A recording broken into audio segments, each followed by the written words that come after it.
ছাত্র জনতার যে বিপ্লব, সেই বিপ্লবকে যদি সমুন্নত রাখতে চান, অনতি বিলম্বে জনপ্রতিনিধির হাতে ক্ষমতা হস্তান্তর করুন। জনতা দাঁড়িয়ে আছে, বসে আছে, ভোট কেন্দ্রে যাওয়ার প্রস্তুতি নিচ্ছে, শুধু ভোটের তারিখের দরকার। স্থানীয় সরকার নির্বাচন, আসলের দিকে নজর নাই, নকলের দিকে ধাবিত হচ্ছে। আগামী রোজার আগে সমস্ত আওয়ামী সিন্ডিকেটকে আইনের আওতায় আনা। শেখ হাসিনা বাংলাদেশকে তছনছ করে দিয়েছেন। বামে বসা 200 অধিক মামলা, আয়নাঘর, হিন্দুস্তানের দালালি, পানির ন্যায্য না আনা, হিন্দুস্তানের সাথে অমূলক যেসব চুক্তি, ক্ষমতায় টিকিয়ে রাখার জন্য ভারতের নত জানো, ভারতের কাছে হওয়া, এগুলার বিরুদ্ধে যখন বেগম জিয়া তার দল সোচ্চার, তখনই নেমে আসতো মামলা হামলা।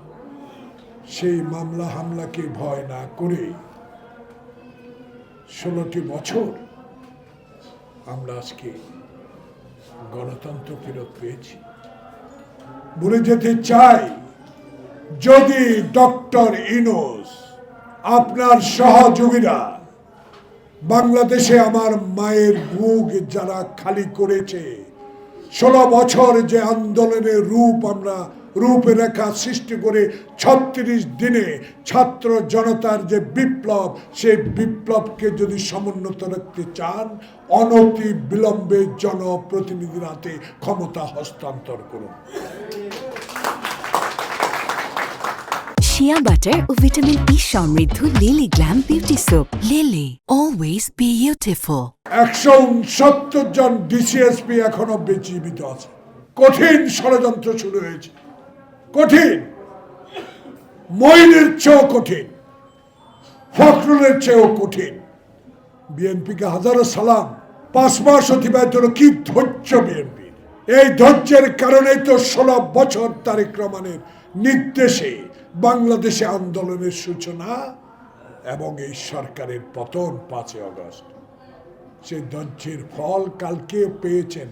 জনতা দাঁড়িয়ে আছে, বসে আছে, ভোট কেন্দ্রে যাওয়ার প্রস্তুতি নিচ্ছে, শুধু ভোটের তারিখের দরকার। তাই ষড়যন্ত্র রুখতে হবে ডক্টর ইউনূস। আমরা 50 বছরেও রাজনীতিবিদরা নাকি সংস্কার করতে পারি না। কি বল? রাজনীতি কাদের জন্য? রাজনীতিবিদ দোস্তি থাকতেই পারে, কিন্তু হাসিনার মতো কথা বলার দরকার নেই। সংস্কার করেন। আবার কেউ কেউ বলেন কি তোফায়েল সাহেব কি সংস্কার কমিশনের চেয়ারম্যান, ভালো লোক।